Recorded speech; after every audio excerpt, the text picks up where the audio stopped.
Hi అండి, ఈరోజు మా ఇంటి ఓనర్స్ గృహప్రవేశం చేస్తున్నారనమాట.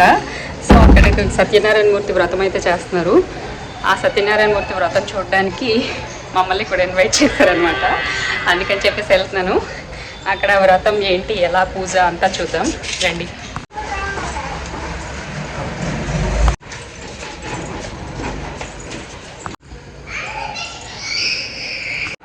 మా ఇంటి ఓనర్స్ బంధువులందరూ నాకు కొత్త వాళ్ళు కదా, కొంచెం టెన్షన్ వస్తుంది. మా ఆయన ఉంటే ఎలాగోలా మెయింటైన్ చేద్దాను అనమాట. కాకపోతే మా ఆయన కూడా కొంచెం పని మీద బయట వెళ్ళారు. వాళ్ళందరితో ఎలా కలిసిపోవాలనేది కొంచెం టెన్షన్ వస్తుంది. మా బంధువులు అయితే ఎలా అయినా కల్పించుకుని ఎలా అయినా మాట్లాడేస్తాను. కొన్ని కొత్త వాళ్ళు కదా, కొంచెం టెన్షన్ ఉంది. ఏంటి అనేది చూద్దాం రండి.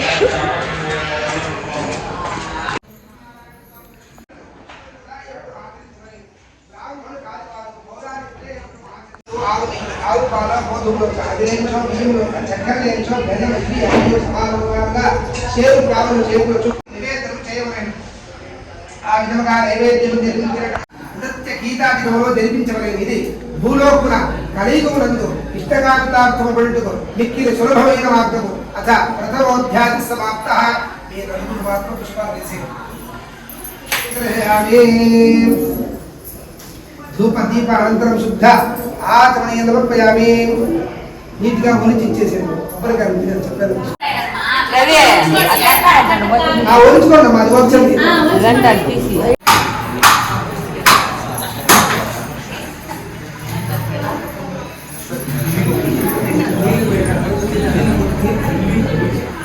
సత్యనారాయణ స్వామిని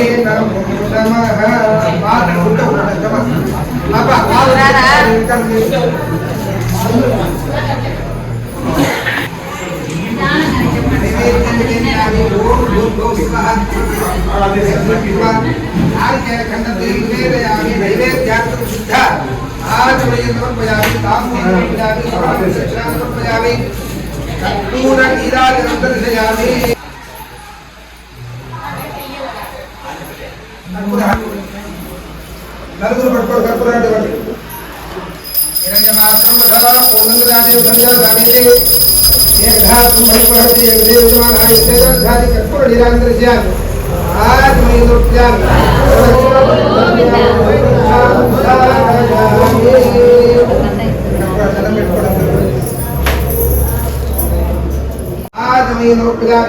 రక్షాధారయామి.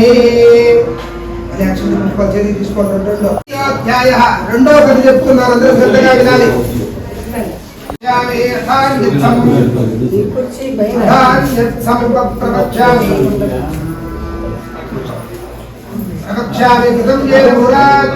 కశ్చిత్ కాశీపురారణ్యే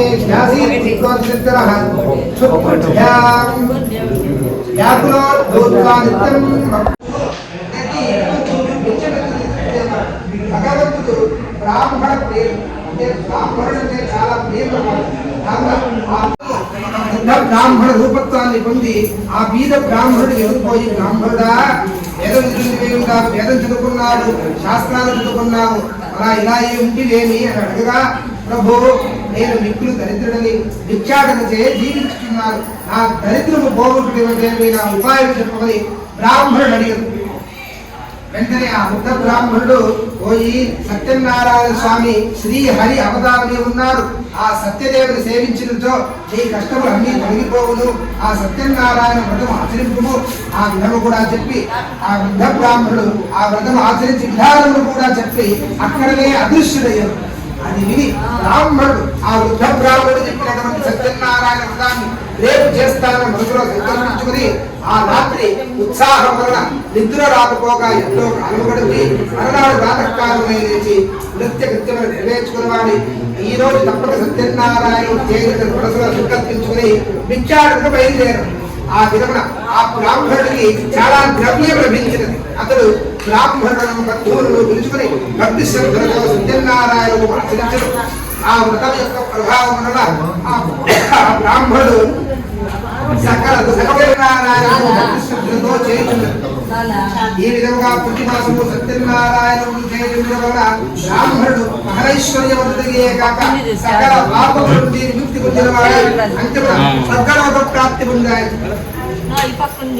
బ్రాహ్మణుడు వలనే సకల దుఃఖముల నుండి ముక్తి పొందిన వారి సుఖముగా ఉండు. ఉన్నారా ఈ విధముగా శ్రీహరి నారదుడు చెప్పినటువంటి వ్రతము ఇప్పుడు మీకు తెలుగుతుంది అని సూత మహాముని వారు చెప్పారు. మరలా ఈ మునులందరూ కూడా సూత మహామునితో ఇలా అడుగుతున్నారు, ఈ ఆ బ్రాహ్మణుడు ఆ వ్రతం చేశారు, అది విని గాని అది తెలుసుకోని గాని మరెవరైనా వ్రతం చేశారా, అవన్నీ కూడా మాకు సవిస్తరముగా తెలుపమని మునులందరి త్వరగా సూత మహాముని మరలా ఇలా చెప్తున్నారు. కట్టలమ్మయ్యవాడు ఆ వీధిలో వచ్చి ఈ ఇంట్లో ఏదో పూజ జరుగుతుందని చూసి ఆ కట్టెలు కావిడి ఇంటి బయట పెట్టి ఇంటి లోపలికి వచ్చి మికులు ఆకులతో దప్పులతో నుండి బ్రాహ్మణుడు చేయినందుకు చూచి బ్రాహ్మణుడు పిలిచి ఇలా అడుగుతున్నాడు, మీరు ఏం పూజ చేస్తున్నారు, ఈ పూజ చేస్తే ఏమి ఫలితం వచ్చును, ఈ పూజ మేము కూడా చేయవచ్చున్నాను అనగా ఆ కట్టెలమ్మ వాడు అలా అనగా ఆ యొక్క బ్రాహ్మణుడు ఇది ఎవరు అన్ని కూడా కనుక్కొని కట్టెల కావడి దాహం తీసుకొని ప్రసాదములు కూడా తీసుకొని ఇంటికి చేరుకున్నాడు అన్నమాట. అప్పుడు తన మనసులో సంకల్పించుకుని ఆ పుల్లలు తీసుకొని బయలుదేరాడు అన్నమాట. కట్టెల కావడికి ధనవంతులు ఉండేటటువంటి వీధికి పోయి అమ్మగా కట్టెల కావడికి పూర్వ ధనము కంటే రెట్టింపు ధనము వచ్చను. అందుకు అతను సంతోషించి చక్కగా సత్యనారాయణ వ్రతాన్ని ఆచరించి తరువాత సత్యనారాయణ వ్రతం ప్రభావం వల్ల కట్టెల వాడి చాలా ద్రవ్యము కలిగి సుఖముగా ఉంది.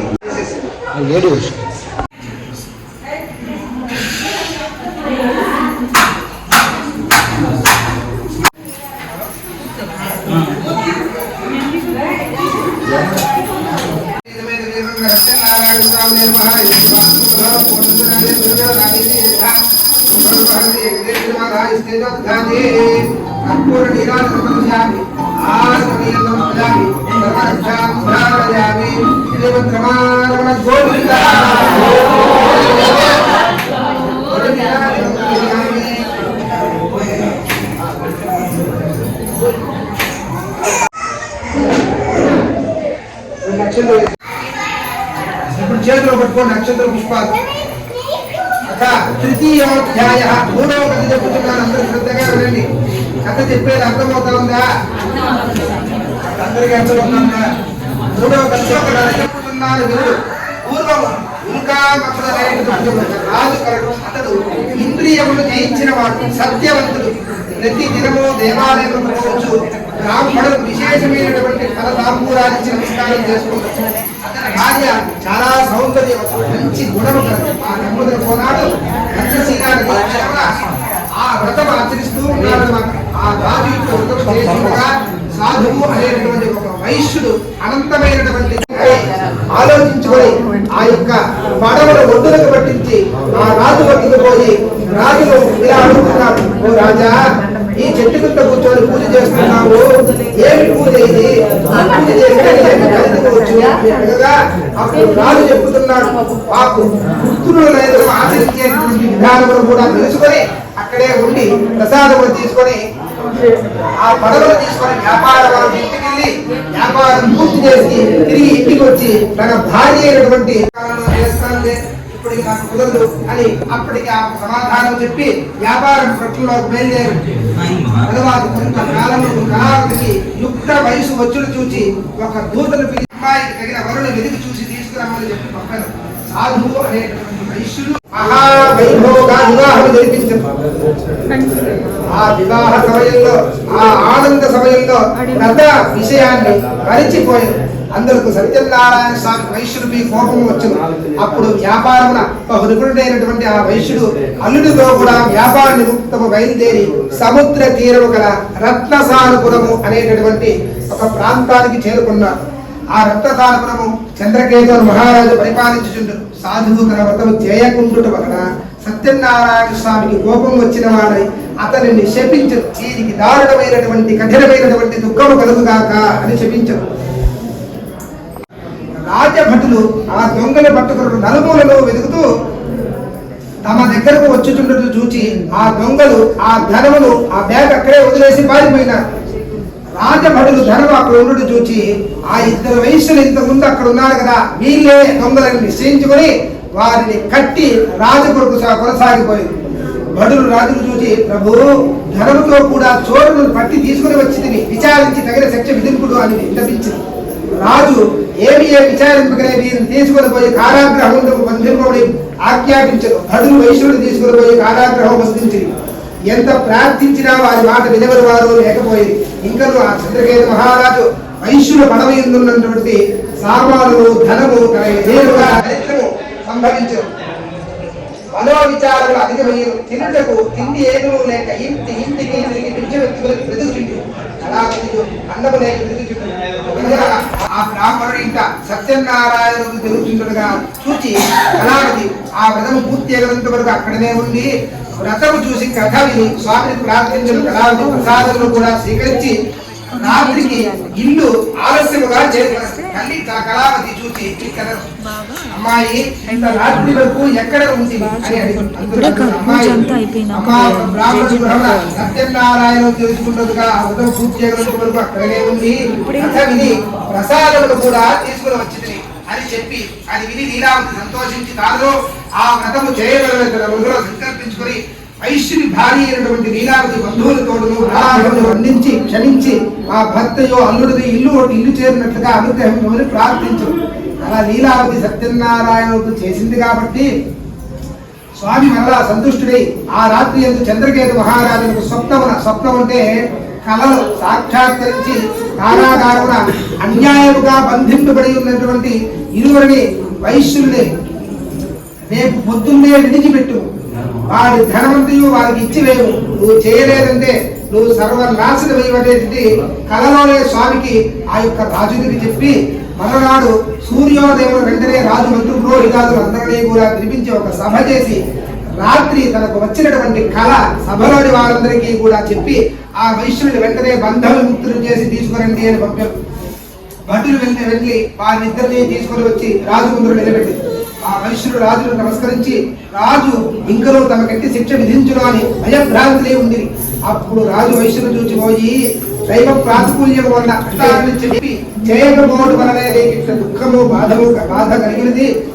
మీకు నేను విడిచిపెట్టుతున్నాను, ఇక మీకు భయం లేదు, మిమ్మల్ని విడిచిపెట్టుతున్నాను అని చెప్పి రాజు వారిని చురాలకు చేయించి కట్టుకొరడు నూతన వస్త్రములు ఇచ్చి సంతోషపరిచను. ఇంకనూ రాజు వారిని అనేక విలువలా గౌరవించి తాను స్వాధీనం చేసుకున్న దానికి రెట్టింపు ధరమిచ్చి సంతోషపెట్టును. ఇంకనూ ఆ చంద్రకేతు మహారాజు వారిని ఆదరంతో ఇక మీరు సుఖముగా ఇంటికి పోవచ్చు అని చెప్పి వైశ్యులు రాజునికి నమస్కారం చేసి అనేక విధములా కొనియాడి తమ దారి పోయిది. అథ తృతీయోధ్యాయ సమాప్త. ధూమాగ్రహపయామి ధూమాత్మగ్నాలమర్పయామి ప్రత్యక్షదీపం దర్శయామి ధూపదీపానంతరం శుద్ధ ఆచర్యం సమర్పయామి నైవేద్యం.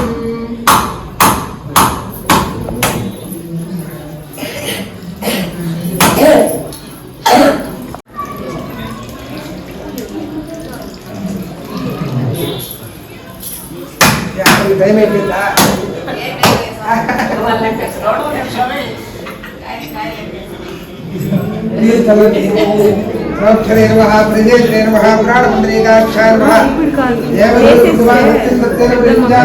అమృతమస్తు అమృతోజామి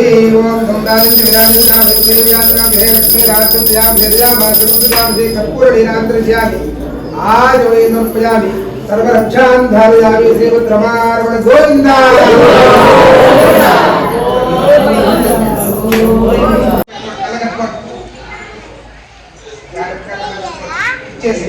అందరూ కూడా నమస్కారం చేసుకున్నట్లే ఆ వైశ్యులు అనేకమైనటువంటి దారులు చేయొచ్చు. తమ నగరములను పోవటకై బయలుదేరి వారు మీ పడవ ఉన్నటువంటి సామాను ఏమిటి అని దేవుడే ప్రత్యక్షంగా ఒక వైశ్య రూపము ధరించి వారి వద్దులు అడుగుతున్నాడన్నమాట. వైశ్యులు ఓ సాధువు సన్యాసి ఆ పడవలో ఏమి మీకేమన్నా సమాధానం చెప్పాలా? ఆ పడవలో ఆకులు చక్రి కథాస్త పలికి అటు విడేసేది కథ ఐదు రోజులు చూపిస్తారు. 15 నిమిషాలు 2 గంటలు వెంటనే స్వామికి వాళ్ళు మొదలు చెప్పి ఆ సన్యాసి అది అట్లే ఎదుగాక తథాస్తు పలికి ఒక చెట్టు కింద సన్యాసి కూర్చుని ఉన్నారు.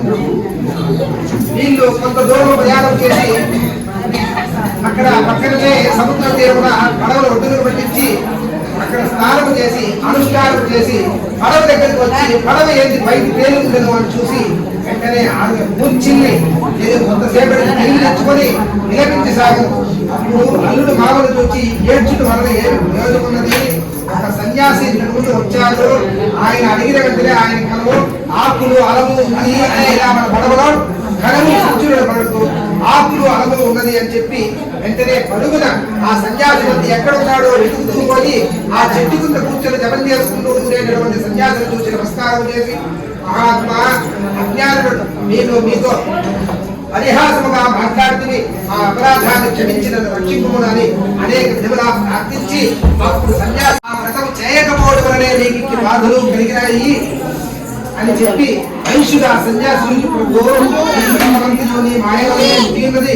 బ్రహ్మాండ దేవతలు కూడా గ్రహింపజాలదు.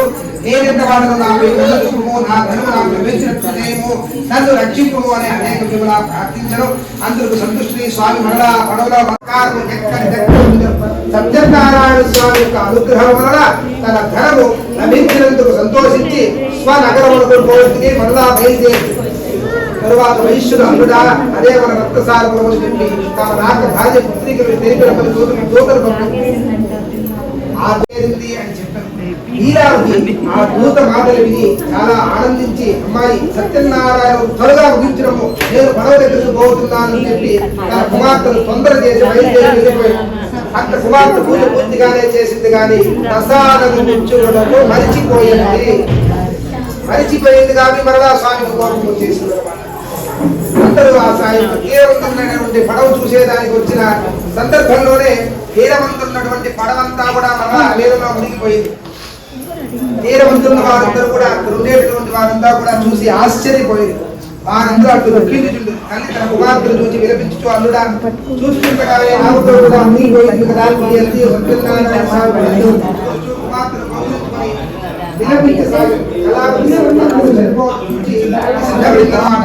వైశ్యుడు అది చూసి దిక్కించుతూ అందులో సత్యనారాయణ స్వామి మహత్యమే కానీ వేరేమీ ఉండదు అని నిశ్చయించుకొని ఇక నా శక్తి నమస్కరించుతున్నాను ఆ స్వామిని కొలిచదు అని నిశ్చయించుకొని అందరినీ పిలిచి తన యొక్క అభిప్రాయం చెప్పి అందరినీ సాష్టాంగ నమస్కారం చేసి వేడుకునేటట్టుగా చేశాడు. అంత సత్యనారాయణ స్వామి వైశ్యుడు మళ్ళా కొండవించి, ఓ వైశ్యుడా నీ కుమార్తె ప్రసాదం భుజింపకుండానే భక్తులు చూచేదానికి వచ్చింది. ఇంటికి పోయి ప్రసాదం తీసుకుని వచ్చినతో అందరూ శుభమగులు అని ఆకాశము నుండి వినబడేటువంటి మాటలు విని అడుగున కళావతి వెంటనే ఇంటికి పోయి స్వామి ప్రసాదమును స్వీకరించి అంత నామతో కూడా పైకి తేలి ఉంటుంది. అది చూచి అందరూ చాలా ఆనందించి ఆశ్చర్యపోయిన కళావతి తల్లిని చూసి తండ్రి ఇక ఆలస్య వేల చేసినవు ఇంటికి పోవడం రమ్ము అని వినవగా ఇంటికి రాను ఇక్కడనే మళ్ళా సత్యం పోయి కఠినమైనటువంటి శిక్షలు అనుభవించాను. ఇక్కడ తర్వాత ధర్మం మొత్తం మునిగిపోగొట్టుకున్నాను. ఇప్పుడు వచ్చేసరికి మళ్ళా మునిగిపోయాను. మరలా యొక్క సముద్ర తీరమనే అందరూ బంధుమిత్రాదులతో కలిసి మళ్ళీ సత్యనారాయణకు ఆచరించి అక్కడనే సత్యనారాయణ స్వామి యొక్క ప్రసాదము కూడా తీసుకొని తరువాత వైశ్యుడు ఇల్లుకు సుఖముగా చేరుకొని తరువాత వైశ్యుడు బ్రతికి ఉన్నంత కాలము పౌర్ణమి కానీ రవి సంక్రమణ ఎవరు కానీ సత్యనారాయణ స్వామి చేయచు జీవితాంతము రమ్మనుతున్నారు. జీవితాంతం వరకు సకల సుఖాలను అనుభవించి సద్గలోక ప్రాప్తి ఉంటాయి. చతుర్థోధ్యాయ సమాప్తః. గురువాగ్రామయామి ప్రత్యక్ష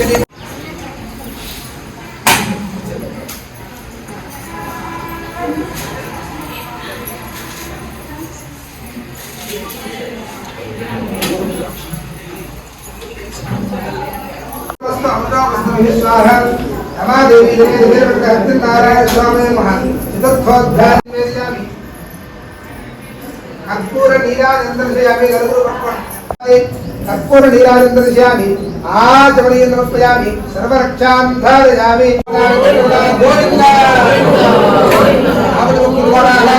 గోవింద కర్పూర నీరాజందర్శయామి సమర్పయామి సర్వరక్షాం ధారయామి.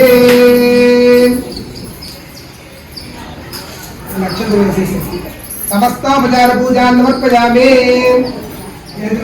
అందరూ కూడా శ్రద్ధగా వినండి. అధాన్యత్ సంరోక్షామి సుగంధం ముదత్తమాః ఆదీత్తుం దర్భజరాజా ప్రజా పారతత్పరః. సూత మహాముని మరలా ఇలా చెప్పుతున్నారు అన్నమాట. ఓ మునీంద్రులారా, మరి యొక్క కథ చెప్పుతున్నాను వినండి అని చెప్పగా తిరిగి ఇంటికి వచ్చేటటువంటి మార్గంలో ఒక మారేడు చెట్టు కింద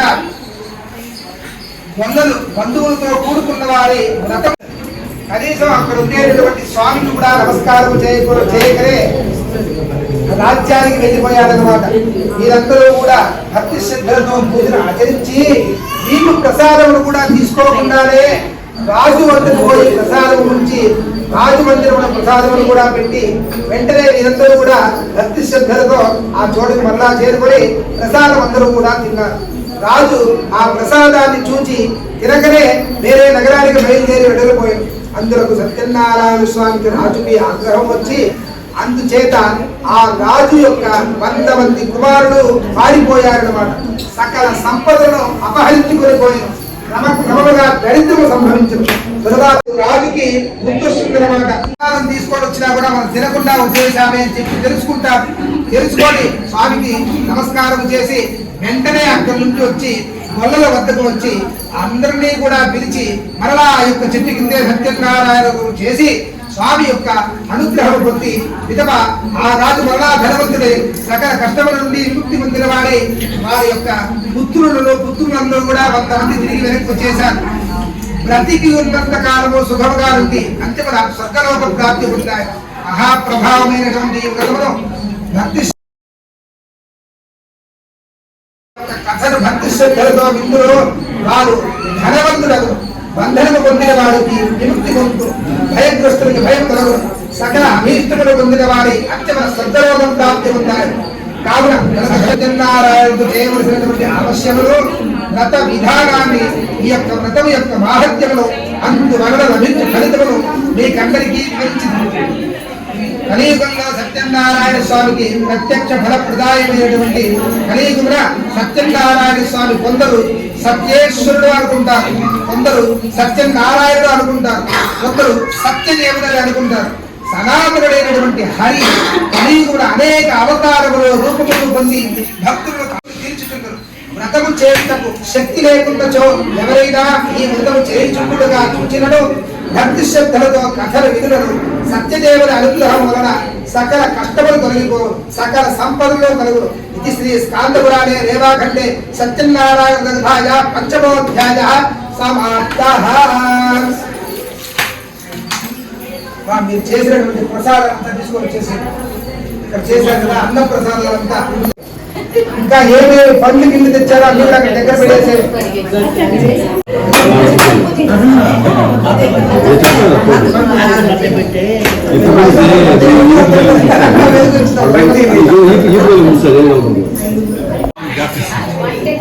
చేస్తారా తీసుకోండి.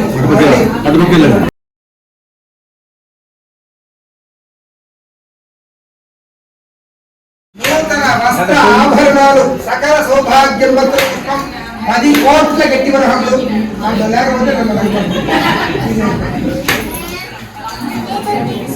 నమస్కారం.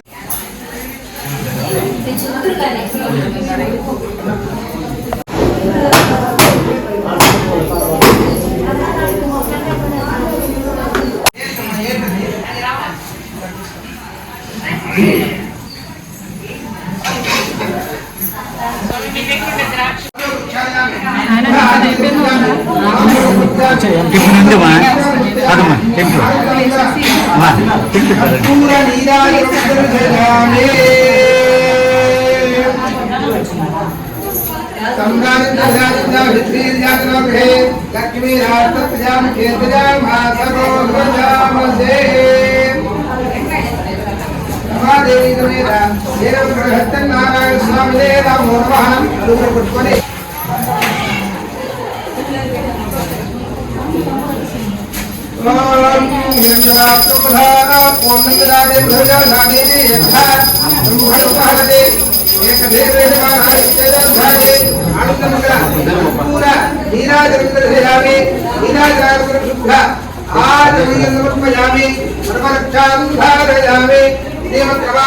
గోవింద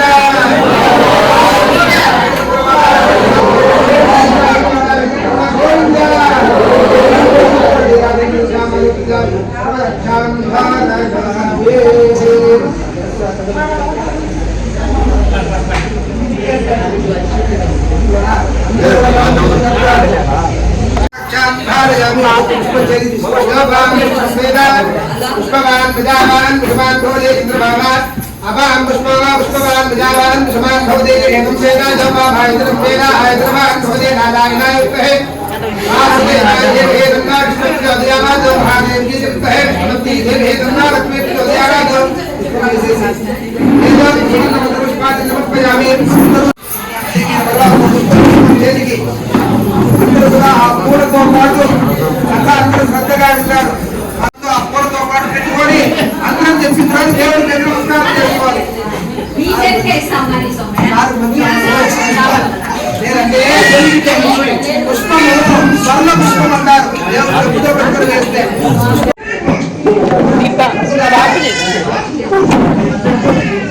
అందరూ కూడా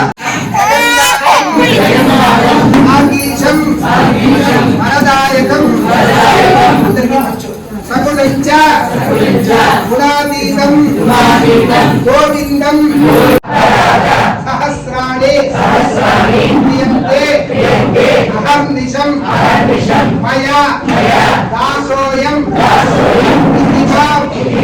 మత్వా క్షమస్వ పురుషోత్తమ అస్మాతు కారుణ్య భావేన రక్ష పరమేశ్వర రక్ష పురుషోత్తమ రక్ష రమాదేవి సమేత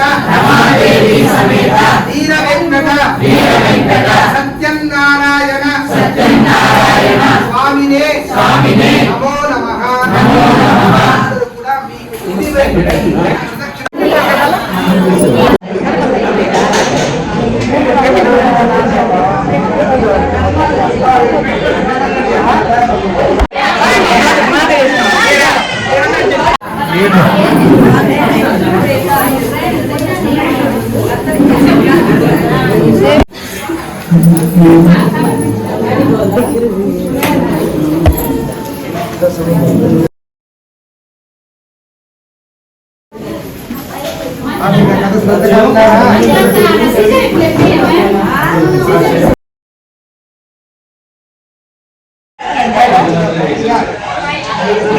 ఆలోచనగా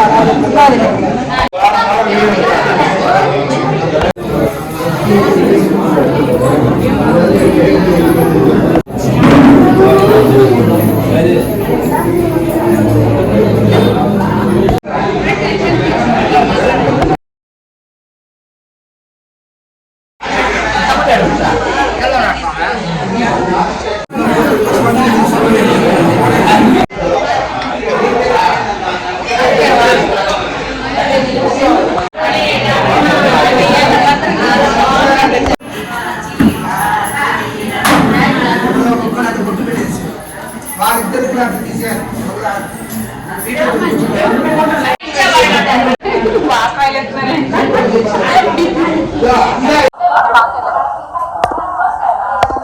మా ఆయన రాడేమో అని భయపడ్డాను, లాస్ట్ మినిట్ లో వచ్చేసారు. చాలా హ్యాపీగా ఉంది.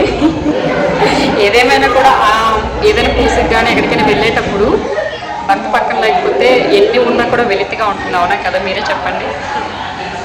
పూజ అయిపోయింది కదా, అనుభవించారు. ఇంకా భోజనం చేసేసి పైకి వెళ్ళిపోవడం. ఇంట్లోనే పూజ చేసుకొని, ఇంట్లోనే భోజనం చేసుకొని, ఇంటి పైకి వెళ్ళి ఉండాలి. ఎందుకంటే ఇంట్లోనే కదా ఉంటున్నారు ఇంటికి.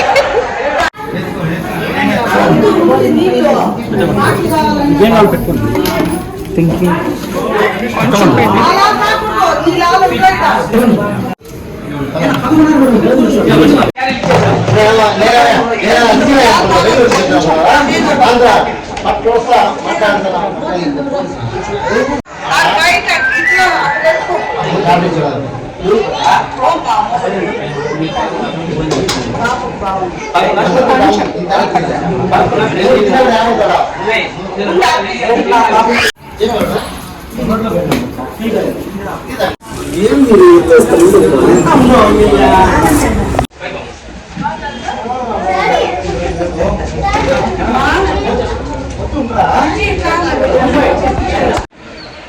మా ఇంటి ఓనర్స్ వాళ్ళ సత్యనారాయణ మూర్తి వ్రతం గృహప్రవేశం అయితే పూర్తయిపోయింది. టిఫిన్ కూడా చేసేసి ఇంటికి అయితే వచ్చేసాము. ఓకే మరి బాయ్.